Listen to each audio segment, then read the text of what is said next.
इस लेक्चर में हम मिनिमाइज द फंक्शन चेक करेंगे, जबकि फंक्शन हमें ये दिया गया है तो इस फंक्शन को हमने मिनिमाइज फाइंड करना है, यानी ये फंक्शन कहाँ पे मिनिमम वैल्यू देता है। इसके लिए हमें कॉन्स्टेंट दी गई हैं, ये दो कॉन्स्टेंट्स हैं हमारे पास, इनको हम यूज़ करेंगे और ये रिस्ट्रिक्शंस हैं, इनको हम ग्राफ बनाते हुए यूज़ करेंगे।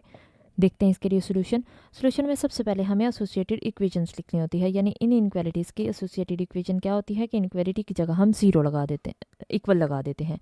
तो यहाँ पे हमने इक्वल लगा दिया तो ये हमारे पास फर्स्ट इक्वेशन आ गई फर्स्ट इनक्वालिटी से। सेकेंड इनक्वालिटी से भी हम इनक्वालिटी की जगह इक्वल लगा देंगे तो ये हमारे पास सेकेंड इक्वेशन आ जाएगी। अब हम इसके एक्स इंटरसेप्ट फाइंड करते हैं तो उसके लिए हम पुट करेंगे ज़ीरो इक्वेशन 1 और 2 में। तो इक्वेशन 1 में हम पहले पुट करेंगे ज़ीरो y की जगह। एक्स इंटरसेप्ट के लिए हमेशा हम y की जगह पुट करते हैं ज़ीरो, और y इंटरसेप्ट में हम x की जगह ज़ीरो पुट करते हैं। तो हम x इंटरसेप्ट फाइंड कर रहे हैं तो इसलिए हमने y की जगह ज़ीरो पुट कर दिया। 5 इंटू ज़ीरो ज़ीरो होता है, 3x प्लस ज़ीरो हमारे पास कितना आ जाएगा 3x इक्वल आया 15 के। अब x से 3 मल्टीप्लाई हो रहा है, जब 3 दूसरी साइड पे जाएगा तो डिनोमिनेटर में आएगा 15 के। तो 15 डिवाइडेड बाई 3 कितना होता है 5। x की वैल्यू हमारे पास 5 आ गई। तो पॉइंट लिखते हुए पहले हम x की वैल्यू लिखते हैं। हमने लिखा 5 इंटू ज़ीरो, यानी y की वैल्यू 0 है और x की वैल्यू 5 है। तो अब हम सेकेंड इक्वेशन में भी y की जगह 0 पुट करेंगे तो 3 इंटू ज़ीरो ज़ीरो हो जाएगा, x प्लस 0 x आ जाएगा। x की वैल्यू कितनी आ गई 9, यानी पॉइंट हमारे पास क्या आया 9 0। अब हम y इंटरसेप्ट फाइंड करते हैं तो उसके लिए हम पुट करेंगे x को 0 इक्वेशन 1 और 2 में। तो फर्स्ट इक्वेशन में हमारे पास 3 इंटू ज़ीरो आएगा, x की जगह 0 लिख दिया। 3 इंटू ज़ीरो ज़ीरो होता है, 0 प्लस 5y 5 ही आएगा। अब y के साथ 5 मल्टीप्लाई हो रहा है, जब इक्वल की दूसरी साइड पे शिफ्ट होगा तो क्या हो जाएगा 15 के डिनोमिनेटर में आएगा, यानी 15 डिवाइडेड बाई 3 5 कितना हो जाएगा 3 आएगा। ये हमारे पास y की वैल्यू मिली। तो x की वैल्यू हमारे पास 0 है, y की वैल्यू 3 है। अब हम नेक्स्ट सेकेंड इक्वेशन में भी x की जगह 0 पुट करेंगे तो 0 प्लस 6y ही होगा। 6 इधर मल्टीप्लाई हो रहा है, जब इक्वल की दूसरी साइड पे जाएगा तो डिनोमिनेटर में आएगा, यानी 9/6। और ये 3 के टेबल पे कटिंग हो जाएगी, 3 3 ज़र 9 होता है, 2 3 ज़र 6 होता है। तो y की वैल्यू 3/2 आ गई। पॉइंट लिखने के लिए पहले x की वैल्यू लिखेंगे फिर y की वैल्यू, तो ये 0 और 3/2 आ गई। अब हमने इसके x इंटरसेप्ट और y इंटरसेप्ट फाइंड कर लिए हैं।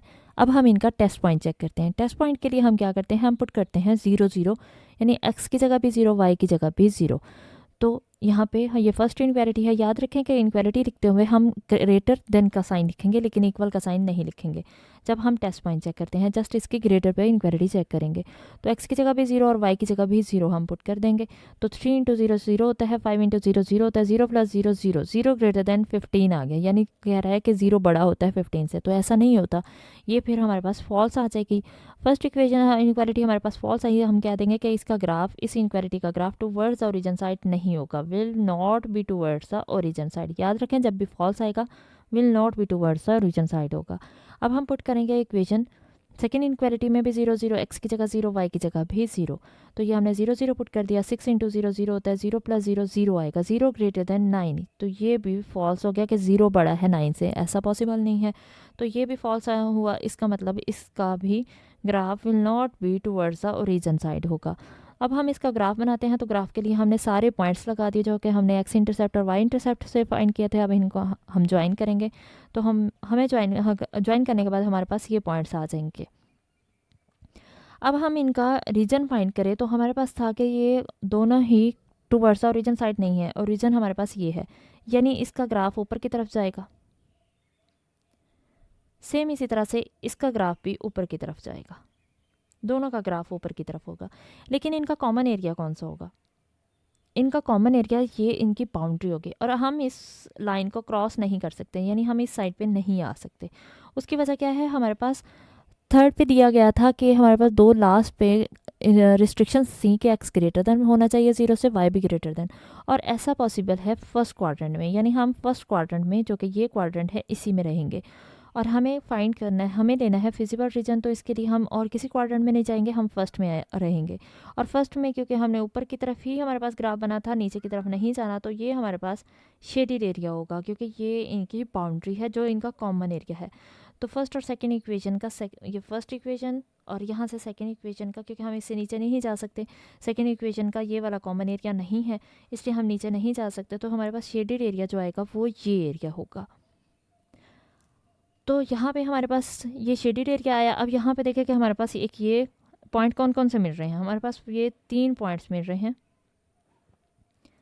ए पॉइंट और ये सी पॉइंट है, और एक इन दोनों के इंटरसेक्शन से है, यानी जहाँ पे ये लाइंस कट करनी है ये पॉइंट भी आ रहा है, क्योंकि ये सारा हमारे पास रीजन है, फिजिबल रीजन, तो इसलिए ये पॉइंट भी आ रहा है। इस पॉइंट को हम बी पॉइंट का नाम दे देंगे। तो ये पॉइंट हमारे पास 3 पॉइंट्स मिले, ए पॉइंट, ये सी पॉइंट है और एक ये पॉइंट है जो कि बी पॉइंट है, इसको हम बी पॉइंट का नाम दे देंगे। ये इन दोनों के इंटरसेक्शन से हमें पॉइंट मिला और इस पॉइंट को हमने बी नाम दिया, और ये पॉइंट हम फाइंड करेंगे क्योंकि यहाँ पे दोनों लाइंस कट हो रही हैं और ये हमारे पास पॉइंट बन रहा है, तो इस पॉइंट को हम इन दोनों इक्वेशंस को सॉल्व करते हुए फाइंड करेंगे।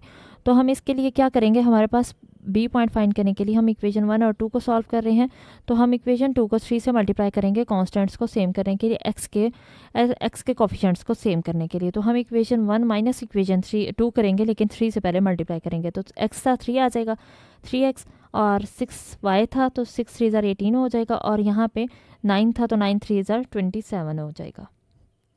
अब हम इनको माइनस करेंगे, यानी पॉजिटिव साइन नेगेटिव हो जाएंगे, नेगेटिव पॉजिटिव हो जाएंगे। यहाँ पे हमारे पास तीनों ही पॉजिटिव थे तो तीनों ही नेगेटिव में चेंज हो जाएंगे।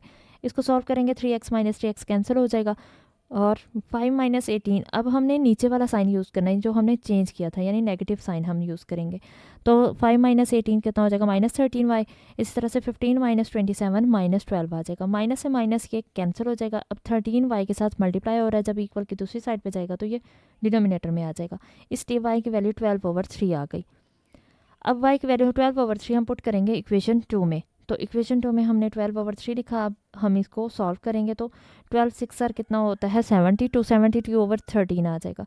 ये 72/13 इधर पॉजिटिव है, जब इक्वल की दूसरी साइड पे जाएगा ये नेगेटिव हो जाएगा, यानी 9 माइनस 72/13 आ गया। 13 इसका एलसीएम आएगा। अब 9 इससे मल्टीप्लाई होगा क्योंकि इसके डिनोमिनेटर में कुछ नहीं है, तो 9 13 क्या होता है, 117। ये 13 डिनोमिनेटर और एलसीएम सेम है, तो ऊपर वाला न्यूमिनेटर भी हम उसी तरह से सेम लिख देते हैं, यानी इस 117 माइनस 72 करेंगे। 117 माइनस 72 कितना होता है हमारे पास, 12/13 45/13 आ जाएगा इसकी एक्स की वैल्यू, यानी हम यहाँ पे लिख सकते हैं 45/13। तो ये हमारे पास बी पॉइंट आएगा। एक्स की वैल्यू हम पहले लिखेंगे 45/13 और 12/13 हमारे पास वाई की वैल्यू थी, तो ये पॉइंट आ गया। अब ये पॉइंट आ गया हमारे पास, तो हमारे पास फंक्शन क्या था, 3x + y। तो इस फंक्शन को हमने चेक करना है मिनिमाइज़, तो यानी मिनिमम वैल्यू कहाँ देता है। तो पहले ए पॉइंट को पुट करते हैं जो कि 9 0 है, तो एक्स की जगह 9 और वाई की जगह 0 पुट करेंगे। 9 3 27, 27 + 0 27 आ जाएगा। अब हम सेकंड पॉइंट पुट करते हैं बी पॉइंट 45/13 एक्स की जगह और 12/13 वाई की जगह इक्वेशन 3 में, तो हमने पुट कर दी। अब हम इनको सॉल्व करेंगे, 45 3 135/13 आ जाएगा, 12/13 एलसीएम सेम आएगा क्योंकि डिनोमिनेटर सेम है, 13 आ जाएगा, तो 135 + 12 147/13 आ जाएगा। अब थर्ड पॉइंट है सी, जो कि 0 3 है, एक्स की जगह 0 पुट करेंगे, वाई की जगह 3 पुट करेंगे, 3 × 0 0 हो जाएगा और +3 होगा, तो 0 + 3 0 आ जाएगा। हमारे पास मिनिमम वैल्यू कौन सी आई, तो हमारे पास सबसे छोटी वैल्यू, ये भी हमारे पास बड़ी ही वैल्यू आएगी कि ये अगर हम इसको डिवाइड करते हैं तो बड़ी वैल्यू आ जाएगी। ये हमारे पास 3 सबसे छोटी वैल्यू है, जो कि हमारे पास किस कॉर्नर पॉइंट पे आ रही है, सी कॉर्नर पॉइंट पे। तो सी कॉर्नर पॉइंट हमारे पास ऐसा पॉइंट है जो हमें इस फंक्शन की मिनिमम वैल्यू दे रहा है 3, यानी ये फंक्शन सी पॉइंट पे मिनिमम वैल्यू देता है, तो ये हमारे पास इसका सोल्यूशन होगा।